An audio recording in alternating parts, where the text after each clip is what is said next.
Hey everybody, got a review I want to show you guys or talk about today. Really excited about it. Really excited about it. It's late at night and I just got done watching it, and I just wanted to talk about it while it was fresh on my mind. So I want to talk about the documentary Calvinist, and it is really awesome. Really awesome. So first of all, disclaimer: I am a Calvinist. So just kind of clear the air, I'm a Calvinist. I am a Bible believing Christian who totally surrenders to the sovereignty of God in my salvation, in my life, in my death, and everything. So, um, really, this getting this was is a this is a Christmas present, early Christmas present from my mother. Awesome, awesome woman. I love her, and she asked me what I wanted. And as a Calvinist, it's either going to be a Bible, a commentary, or something cool like this, or something like this. This is John Owen shirt, or a Sproul mug, or a Spurgeon. I don't know, something. So it's usually going to be something related to the Reformed faith. So anyway, so this is one of my early Christmas presents was the documentary Calvinist. So whether you believe in the doctrines of grace, the Calvinist um, doctrines or not, this documentary is good for everybody to watch. I promise you, even if you don't agree with it. The reason why is for if you're in an argument with anyone, the most effective way to gain ground or to progress, because we don't get in arguments just to continually argue. We shouldn't. We get into arguments or debates to learn. Yeah, to learn whether I'm right, whether I'm wrong, to learn, more about myself, more about this person.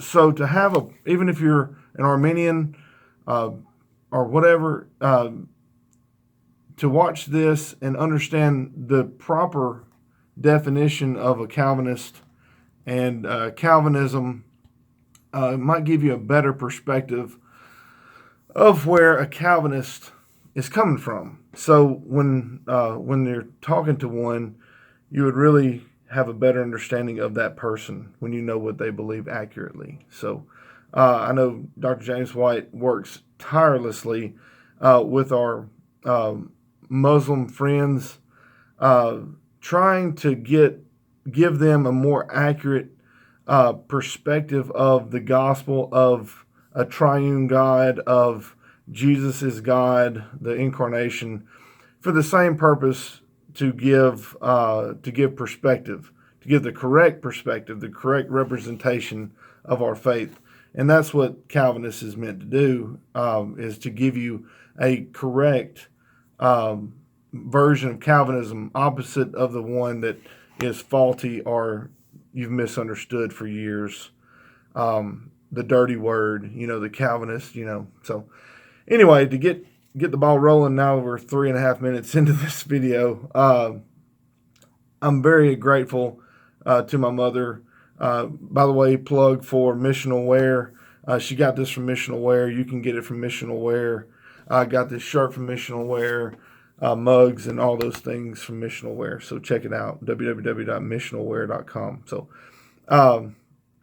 anyway, the documentary opens with kind of a representation of evangelicalism, and it proceeds to the beginning of this new church.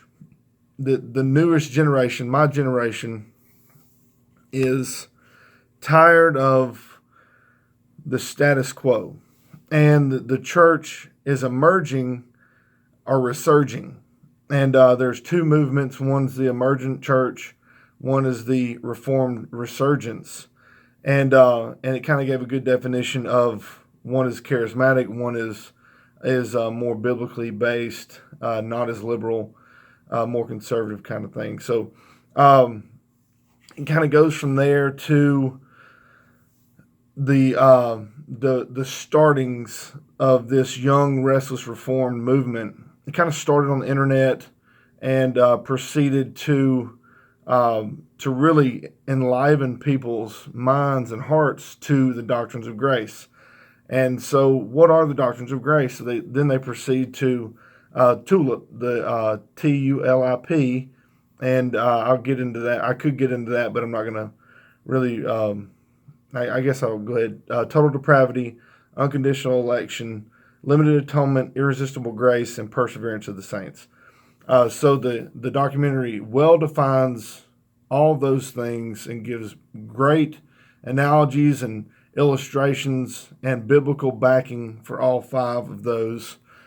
Then it proceeds to kind of the source, the reformers, the confessions of the reformers, all being kind of in a Calvinistic state prior to the newer age of the evangelicalism. So then it goes to our generation.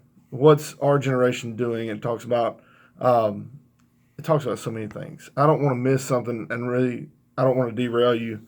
But it really kind of goes through a ton of high points. It goes through some low points.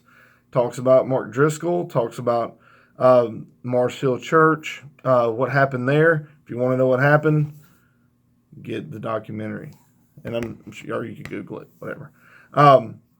So it does a lot of high points, a lot of low points, and really kind of the beauty of this movement we're seeing. It's not man-made. It's not man-driven. That's the beauty of it. The beauty is not in our might. The beauty is in God working through us to really wake up His church. So it was really awesome to see this Calvinism properly represented. So as a Calvinist, I'm very pleased with watching Calvinist. I would love, now there's a lot that was included. There's a lot that had to be omitted. I mean, let me give you kind of before I go any further, hopefully there you go. You can see R.C. Sproul. I mean, you can, all these, and by the way, yesterday R.C. Sproul passed away, and I did a little tribute to him, but it was really stirring in my heart to hear R.C. Sproul speak and exposit, and he's just the best storyteller. It was just great to hear that, and I'm very thankful to have it now, even more so. And even I'll show you the back. You can see the picture of RC and more. Let me there you go. See if it'll focus. You can pause that and read that. It's kind of a good primer for you. And it includes a ton of great stuff. And but it's an hour. Let me see, hour and at least an hour and a half long. I'm not sure where it's written on here. Anyway, it's about like a movie length. It's a movie length documentary. But there are a few things I would love to see Les Lanphere do in Calvinist 2. I hope he does a Calvinist 2. I would love that. I want to hear a lot more explanation about Servetus. Whenever you talk about John Calvin, one of the biggest hits on Calvin was he was a murderer. He fought to have Servetus saved. If you don't know who Servetus is, look it up or Google it, and you'll find a wide range of opinions on John Calvin's responsibility and all that. I'd love to hear the solas explained, and the tulip kind of does explain some of it, and you can get the 5 solas kind of from the video and from implicitly. It's implied, Christ alone, through faith alone, grace alone, through the scriptures alone, for the glory of God alone.